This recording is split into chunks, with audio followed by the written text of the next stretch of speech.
आज की वीडियो में हम फॉलो करने जा रहे हैं जो हमारा चैप्टर नंबर 9 का लास्ट एग्जांपल बचा है, एग्जांपल नंबर 7। इसके अलावा कोशिश करेंगे कि सारे क्वेश्चंस हो जाए। इसका मतलब क्वेश्चन नंबर 14, 15 और 16। तो फटाफट से स्टार्ट करते हैं एग्जांपल नंबर 7 से। फिगर देखते हैं क्या बनने वाला है। क्वेश्चन में दिया है from a point on a bridge across a river. तो नॉर्मली हम समझ सकते हैं कि एक रिवर जा रही है, उसके ऊपर एक ब्रिज बना हुआ है और वहां पे किसी एक पॉइंट से, जैसे कि ये एक ब्रिज है तो इसके ऊपर कई पॉइंट से, अब वो पॉइंट कहीं भी हो सकता है ब्रिज के ऊपर, the angle of depression of the bank on opposite side of river are 30 degree and 45 degree.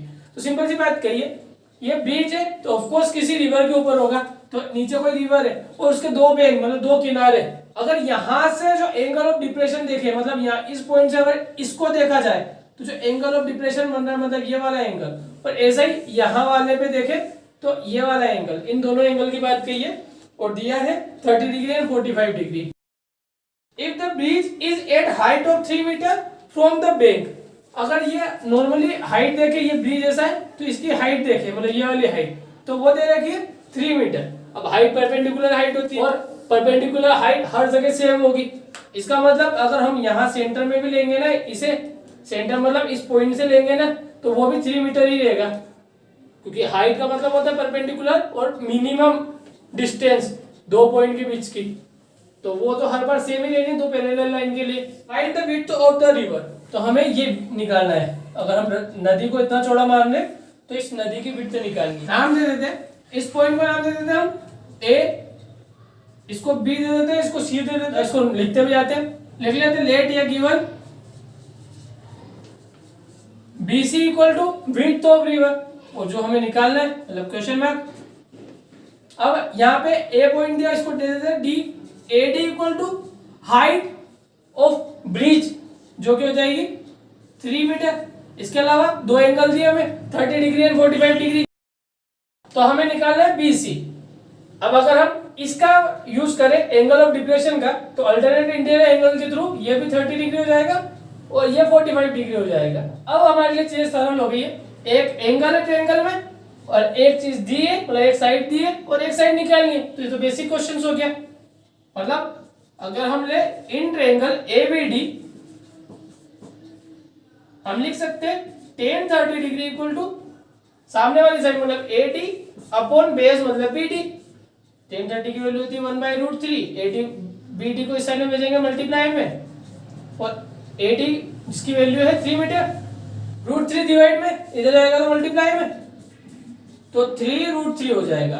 अगला ट्रायंगल था इन ट्रायंगल ADC, यहां पे tan 45 क्योंकि एंगल 45 है, सामने वाली साइड अपॉन बेस, tan 45 की वैल्यू 1, AD की वैल्यू है 3, DC की वैल्यू पता नहीं है, तो DC इक्वल टू हो जाएगा 3 मीटर। अगर इधर से डिवाइड से मल्टीप्लाई में भेज दे तो अब जो विड्थ ऑफ रिवर थी उसके लिए लिखेंगे so the width of river equal to BC equal to BD plus DC। BD था 3√3 प्लस DC है 3 कॉमन निकाल दे, यहाँ पे √3 और यहाँ से 1 बच जाएगा, तो ये हो जाएगा हमारा फाइनल आंसर। ओके, अब चलते हैं एक्सरसाइज के क्वेश्चन की ओर और सॉल्व करें question number 14। A 1.2 meter tall girl spot a balloon moving with the wind in horizontal line। तो एक गर्ल की हाइट दे रखी है, तो उसकी हाइट यहाँ पे मायने रखेगी, इसलिए यहाँ पे इसे गर्ल की हाइट मान लेते हैं हम, और हाइट दी है हमें 1.2 मीटर। उसने एक बलून स्पॉट किया है, मतलब उड़ता हुआ बलून देखा है जो आगे बढ़ता जा रहा है वाइंड के हिसाब से, at height of 88.2 metre from the ground.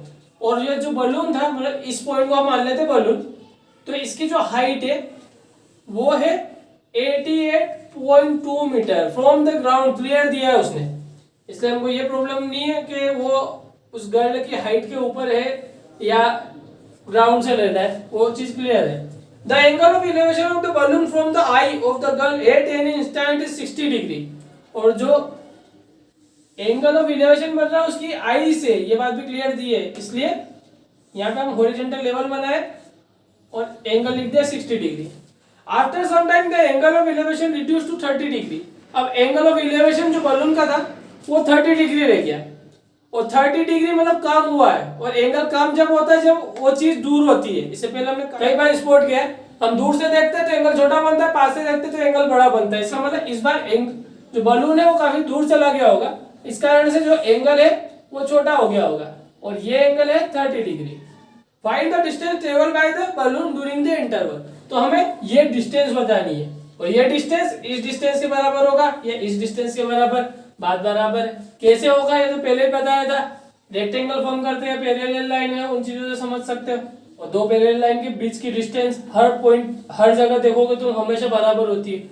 इसका मतलब ये डिस्टेंस और ये डिस्टेंस और ये डिस्टेंस बराबर होने वाले। नाम लिख लेते हैं, गर्ल की हाइट को मान लेते हैं ए बी, तो given height of girl equal to A B equal to 1.2 metre. अब जो बलून था अगर इस पॉइंट को मान लेते P और इस पॉइंट को जमीन पे मान लेते Q, तो PQ इक्वल टू हो जाएगा height of balloon from ground equal to 88.2, और यही हो जाएगा इक्वल टू इस हाइट के, क्योंकि ये बलून सिर्फ आगे बढ़ रहा है। इसने कहीं भी नहीं बोला कि हाइट ऊपर नीचे हो रही है, उसकी हाइट सेम ही है। इसका मतलब अगर इसको नाम रखे RS, तो RS भी हो जाएगा 88.2। अब हमें निकालना है QS, क्योंकि इन दोनों के बीच की डिस्टेंस निकालनी है, जहां पहले था वो बाद में चला गया उसके। तो QS, और अगर यहाँ पे भी हमको नाम की जरूरत पड़ने वाली है राइट एंगल ट्रायंगल के हिसाब से, तो इसे नाम दे देते हैं हम XY। तो हम लिख सकते हैं QS equal to XY equal to QS, और XY हो जाएगा दोनों बलून के बीच की डिस्टेंस। अब एक और बात है, यहाँ पे जो AB है उसी के बराबर XQ होना चाहिए, उसी के बराबर YS होना चाहिए, वही रेक्टेंगल की साइड होने के कारण से। तो ये बात हम यहाँ पे शो कर सकते हैं, AB equal to 1.2 equal to XQ equal to YS। तो ये चीज ध्यान से देख लो, क्योंकि अब तो चीजें काफी सरल होने वाली। हमें डिस्टेंस निकालनी है दोनों के बीच की, मतलब ये साइड निकालनी है। तो इसका मतलब पहले छोटा वाला ट्रायंगल ले लें, तो पहले लेते हैं इन ट्रायंगल APX, 10 और एंगल बनना था 60 इक्वल टू जाएगा सामने वाली साइड मतलब PX अपॉन AX। 10 60 की वैल्यू होती है √3, AX हमें पता नहीं है, इधर भेज देते मल्टीप्लाई में, इक्वल टू PX, और PX तो हमें पूरा नहीं दिया है, तो PX को हम लिख सकते हैं PQ माइनस XQ, और PQ था 88.2, मतलब हम लिख सकते हैं इसे 88.2 माइनस XQ। 88.2 पूरी हाइट थी जमीन से, और ये जो PX है वो इतना सा है, मतलब ये हटाना पड़ेगा टोटल हाइट में से, वही चीज किया हमने। अब AXQ क्या था, AXQ था बराबर 1.2 के, तो हम लिख सकते हैं AX की वैल्यू हो जाएगी 88.2 माइनस XQ, और XQ 1.2 है, अपॉन √3 इधर भेज देते हैं। तो 88.2 में से 1.2 माइनस करेंगे तो बच जाएगा 87 अपॉन √3 AX की वैल्यू। अब √3 इसे रेशनलाइज करना है या नहीं करना है वो अभी रोक देते, बाद में देखेंगे। इसको करने के बाद अगर जरूरत लगेगी तो रेशनलाइज कर देंगे, नहीं तो चलने देंगे। तो अब देख रहे हैं triangle AYR right angle triangle है, ट्रिग्नोमेट्री का यूज कर सकते हैं, और हमें बेस और परपेंडिकुलर की जरूरत है, मतलब 10 और यहाँ पे एंगल है 30, 10 30 इक्वल टू हो जाएगा RY डिवाइड बाय AY। 10 30 की वैल्यू होती है 1/√3, AY इस साइड में मल्टीप्लाई में आ जाएगा, पर AY की वैल्यू हमारे पास नहीं है। एक्चुअली में AY को हम लिख सकते हैं, पहले नॉर्मली AY लिख लेते हैं, उसके बाद पूरा लिख लेंगे। RY इसकी वैल्यू PX के बराबर हो जाएगी, क्यों? क्योंकि RS PQ के बराबर है और XQ YS के बराबर है, तो PX के बराबर RY की वैल्यु हो जाएगी। अब वैल्यू पुट कर लेते हैं, AY की वैल्यू हो जाएगी AX प्लस XY, और AX की वैल्यू हमारे पास है, तो हम लिख सकते हैं 1/√3 AY की वैल्यू AX मतलब 87 upon √3 plus XY equal to PX, और PX की वैल्यू है यहाँ पे हमने लिखी थी पी एक्स की वैल्यू 87। अब सोल्व कर लेते, √3 को इस साइड में भेज देते, मल्टीप्लाई में चला जाएगा तो ये हो जाएगा 87√3, और इसके बाद 87√3 या प्लस में इस साइड में माइनस में पहुंच जाएगा, -87/√3, और यहाँ बच जाएगा xy अकेला। तो xy इक्वल टू हो जाएगा 87 में कॉमन निकाले तो √3 - 1/√3। इसे सोल्व कर लेते हैं, बार बार पहले भी सोल्व किया हमने। √3 × √3 हो जाएगा तो ये बन जाएगा 3, -1 करेंगे तो बन जाएगा 2/√3। तो हम लिख सकते हैं xy इक्वल टू 87 × 2/√3। अब डिवाइड में √3 रहना नहीं चाहिए, इसलिए रेशनलाइज कर देते हैं, तो √3 का ऊपर नीचे मल्टीप्लाई, तो √3 और √3 मल्टीप्लाई होकर बन जाएंगे 3। 87 को मल्टीप्लाई 2 में करना था, जो कि अभी नहीं कर रहे, क्योंकि √3 और √3 3 बन रहा हो, 3 से 87 कट सकता है, इस कारण से इंटू 2 √3। 3 से अगर डिवाइड करें 87 को तो 3 2 जा 6, 3 9 जा 27, और 29 2 जा होता है 58, तो आंसर हो जाएगा 58√3 मीटर। तो हम फाइनली लिख सकते हैं जो बलून ने डिस्टेंस कवर करी है वो है 58√3 मीटर। अब करते हैं क्वेश्चन नंबर 15 को, जो कि अभी तक के सारे क्वेश्चन से थोड़ा सा अलग है, मतलब क्वेश्चन नंबर 15 और क्वेश्चन नंबर 16 दोनों ही क्वेश्चन थोड़े से अलग है। देखते हैं क्या चीज अलग है इसमें।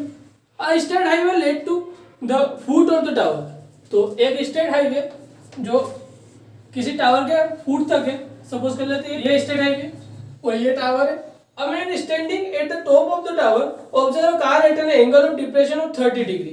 अब एक आदमी है जो टावर के टॉप पे और एक कार को ऑब्जर्व कर रहा है, और वो car 30 degree angle of depression बना रही है। इसका मतलब हॉरिजॉन्टल से लाइन ऑफ साइट के बीच का एंगल हो जाएगा 30 degree, which is approaching the foot of the tower with uniform speed. और ये आगे बढ़ती जा रही है, अप्रोच कर रही है इसके फुट ऑफ टावर तक, मतलब यहाँ तक, विद यूनिफॉर्म स्पीड। इसका मतलब स्पीड एक जैसी है। आगे बोला है 6 सेकंड लेटर, 6 सेकंड बाद, the angle of depression of the car is found to be 60 degree. 6 second में वो इतना आगे आ जाएगी कि अगर एंगल ऑफ डिप्रेशन नापा जाए तो ये टोटल एंगल हो जाएगा 60 degree. Find the time taken by the car to reach the foot of the tower from this point. तो हमें पता करना है कि इस कार को फुट ऑफ द टावर, मतलब यहाँ तक टोटल डिस्टेंस कवर करने के लिए कितना टाइम लगेगा। अब देखो क्वेश्चन अलग है पर नया कुछ नहीं है। अभी जो बात करें टाइम की, उसने बताया इसमें यूनिफॉर्म स्पीड, इसके बाद कवर कर रहा है मतलब डिस्टेंस स्पीड टाइम, ये चीज हम पहले छोटी क्लासेस में पढ़ चुके, और बाकी सारी चीजें अभी इस वाली क्लास में पढ़ रहे हैं, मतलब दोनों का मिक्सचर हो गया है। तो नया कुछ नहीं है, अलग है बाकी क्वेश्चन से, इसे थोड़ा सा ध्यान से देख लेते हैं, होगा तो इजी होगा। ये 30 डिग्री है, अल्टरनेट से ये भी 30 हो जाएगा और ऐसे ये भी 60 हो जाएगा। नाम रख लेते हैं, ए भी रख लेते हैं टावर का नाम, तो height of tower equal to A हो जाएगा, जो कि दिया नहीं है, देख लेते यूज आएगा कि नहीं आएगा। इसके अलावा हमें एंगल दे रखे 30 डिग्री और 60 डिग्री, पर इस बार जो मैथमेटिकल वैल्यू है डिस्टेंस के फॉर्म में वो एक भी नहीं दे रखी है। इस पॉइंट को सी नाम दे देते हैं, उसको डी नाम दे देते हैं। अब बोला था मैं कि ये यूनिफॉर्म स्पीड से चल रही है, तो हम एक बात जरूर लिख सकते हैं, लेट, जो कि मानना ही पड़ेगा क्योंकि कोई भी डिस्टेंस नहीं दी है, और अगर हम ट्रिग्नोमेट्री लगा रहे तो कोई ना कोई डिस्टेंस तो पता होना चाहिए ताकि दूसरी डिस्टेंस निकाल सके। तो हमें यह बात बोला था कि इसकी स्पीड यूनिफॉर्म है, तो speed of car equal to X ले लेते हैं। अब ऐसा क्यों लिया, क्योंकि इसमें हमें टाइम दिया था सी डी का, कि डी से सी पॉइंट तक पहुंचने के लिए कितना टाइम लगा, और अगर हम स्पीड मान ले तो हम डिस्टेंस आराम से निकाल सकते हैं। तो हम लिख सकते हैं so C D equal to, C D distance है और डिस्टेंस का फॉर्मूला होता है स्पीड इंटू टाइम। स्पीड है इसकी एक्स और टाइम दिया है, इसको यहां तक पहुंचने में लगे थे 6 सेकंड, तो 6x हो जाएगा सी डी की वैल्यू। और अभी हमको पूरा डी भी निकालना है, बस इतना ध्यान रखना है। प्रॉपर तरीके से नहीं मिला है पर कुछ तो मिल गया है। तो चलो स्टार्ट करते हैं। और सबसे खास बात है कि हमसे रियलिटी में उसने डिस्टेंस नहीं पूछी है, उसने हमसे केवल टाइम पूछा कि कितना टाइम लगेगा। तो हो सकता है कि सच्ची में डिस्टेंस की प्रॉपर वैल्यू की जरूरत पड़े भी नहीं। देखते हैं आगे, ले लेते हैं पहले छोटा वाला triangle A B C. In triangle A B C tan 60 equal to हो जाएगा A B upon B C. tan 60 की वैल्यू √3, ना तो ए बी की वैल्यू पता है ना बी सी की वैल्यू पता है, बी सी को इधर भेज देते हैं। अब देखो ए बी की वैल्यू हमको निकालनी भी नहीं है, काम तो हमको इससे है, तो अच्छा है ए बी की वैल्यू इसके अंदर निकाल ले, ताकि अगले वाले में हमको ए बी मिलेगा ही नहीं इसकी वैल्यू रखने पे। अगला वाला ट्रायंगल है in triangle A B D, बड़ा वाला ट्रायंगल लिया, इसमें आएगा tan थीटा जो कि है 30 डिग्री इक्वल टू हो जाएगा सामने वाली side A B upon B D. tan 30 की वैल्यू होती है 1/√3 बी डी, इसको हम लिख सकते हैं B C plus C D, और जो ए बी है उसकी वैल्यू हमें इक्वेशन फर्स्ट में मिल गई थी बी सी √3। अब ये डिवाइड से इधर भेज देते मल्टीप्लाई में, तो B C plus C D की वैल्यू तो हमारे पास है 6x, √3 को इधर भेज देते मल्टीप्लाई में, तो बी सी √3 इंटू √3 हो जाएगा। अब √3 और √3 का मल्टीप्लाई करेंगे तो 3 बन जाएगा, तो 3bc हो जाएगा हमारे पास, और इस बेसी को इस साइड में भेज देंगे। तो अगर पहले इन दोनों को मल्टीप्लाई करें तो ये 3bc बन गया, इस bc को इस साइड में लाए माइनस में, और जहां बच गया अकेला 6x, तो हमारे पास हो जाएगा 6x इक्वल टू 2bc। इसका मतलब bc की वैल्यू हो जाएगी 6x अपॉन 2 मतलब 3x। तो जो BC है ये हो गया है 3x, डिस्टेंस है, और हमको निकालना था यहां से स्टार्ट करके यहां तक खत्म करने का टोटल टाइम, कि कितना टाइम लगेगा उसको इस पॉइंट से यहां तक पहुंचने के लिए। और टाइम निकालना है तो हम BC का टाइम निकाल सकते हैं, उसको BC कवर करने के लिए कितना टाइम लगा होगा। कैसे? टाइम का फॉर्मूला होता है, या हम लिखे time to cover BC, time का फॉर्मूला होता है डिस्टेंस अपॉन स्पीड। अब देखो डिस्टेंस आ रही है, BC को कवर करना है तो BC खुद ही डिस्टेंस है मतलब 3x, और स्पीड हमने मानी थी x, इसका मतलब x से x कटेगा तो 3 सेकंड, और सेकंड इसलिए क्योंकि 6 सेकंड था, मतलब सेकंड में चल रहा था टाइम। तो हमको पता पड़ गया कि C से B तक पहुंचने के लिए उसको 3 सेकंड लगेंगे, और हमसे पूछा भी यही था कि उसको इस पॉइंट से यहां तक पहुंचने के लिए कितना टाइम लगा, वही हमारा सॉल्यूशन हो जाएगा 3 सेकंड। अगर पूछा होता डी से स्टार्ट करके यहां तक, तो इन दोनों को जोड़ देते 6 और 3 को, टोटल आया था 9 सेकंड। ओके, अब करते हैं इस चैप्टर का और इस एक्सरसाइज का लास्ट क्वेश्चन, क्वेश्चन नंबर 16। वो भी कुछ इस तरीके से, थोड़ा अलग क्वेश्चन है पर है वो भी सिंपल। क्वेश्चन में दिया है the angle of elevation of a top of tower from 2 point at a distance of 4 metre and 9 metre from the base of a tower and in the same straight line with it are complementary. काफी बड़ी line पढ़ ली, पर short में अगर इसको थोड़ा थोड़ा टुकड़ों में समझने की कोशिश करें तो एक टावर के बारे में बात हो रही है, और इसके टॉप का एलिवेशन कोई 2 पॉइंट से, अब 2 पॉइंट कहीं भी हो सकते हैं, तो इसने कहा सेम साइड में ही है, मतलब एक इधर और एक इधर नहीं है, इसलिए प्रॉब्लम नहीं रहेगी जो शिप के लिए देखा था हमने। और दोनों पॉइंट्स की डिस्टेंस भी बता रखी है कि एक पॉइंट है 4 मीटर दूर और एक है टोटल 9 मीटर दूर। ध्यान रखना दूसरे पॉइंट की डिस्टेंस है 9 मीटर, पर इस फोटो टावर से दिया ये भी क्लियरली लिखा हुआ है इसमें, तो ये टोटल डिस्टेंस है 9 मीटर ये दूसरे पॉइंट की। और एंगल के बारे में बोला है कि दोनों जो एंगल है ना टॉप ऑफ द टावर का जो एंगल ऑफ एलिवेशन बन रहा है वो कॉम्प्लीमेंट्री है, ये बात ध्यान रखना। Prove that the height of the tower is 6 metre, और हमें प्रूव करना है कि जो टावर की हाइट है वो 6 मीटर है।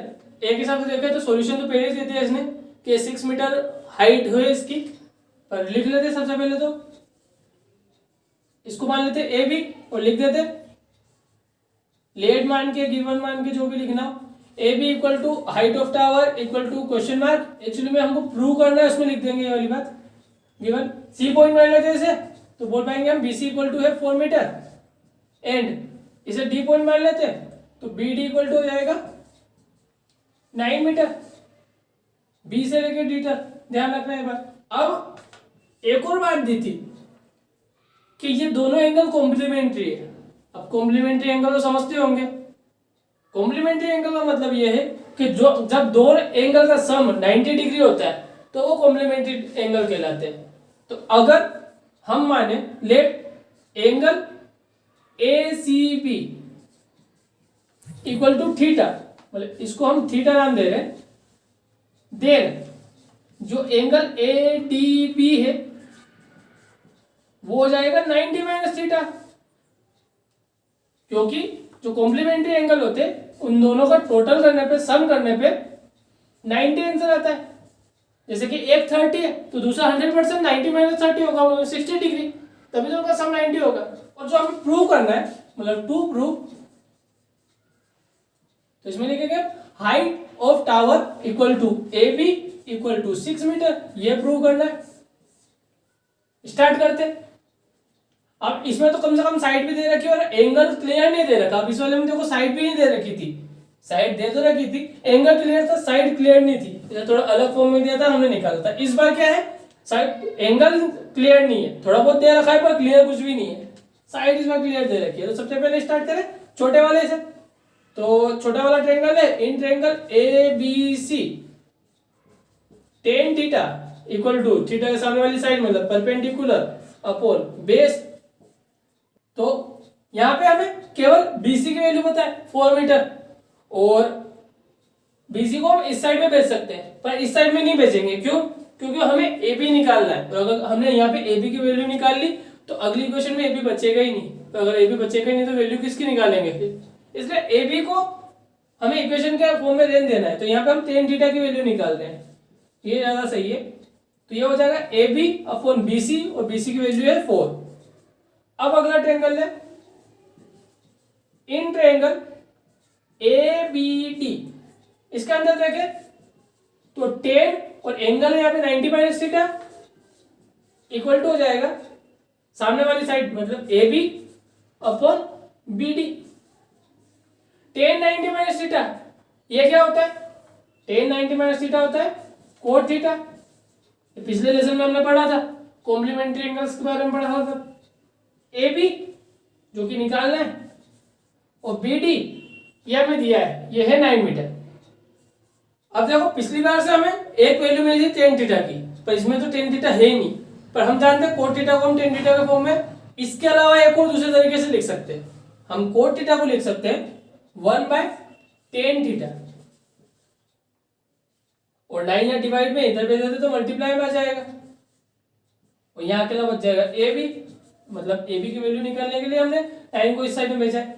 और टेन थीटा की वैल्यू भी है, टेन थीटा की वैल्यू हम लिख सकते हैं यहां से ए बी अपॉन 4, तो डिवाइड में है ए बी, और ए बी अब डिनोमिनेटर में चला गया तो उसके अपॉन में मतलब न्यूमरेटर में आ जाएगा 4 इक्वल टू ए बी।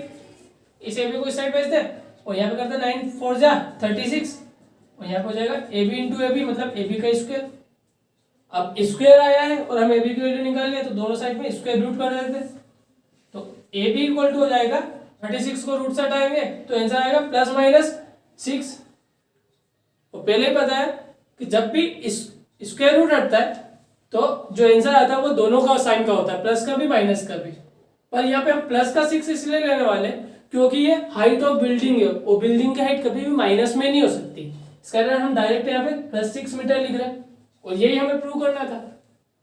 जो हाइट ऑफ बिल्डिंग है वो 6 मीटर है, और लास्ट में हमने ये प्रूव कर दिया, लास्ट में लिख देंगे ये प्रूव्ड हो चुका है।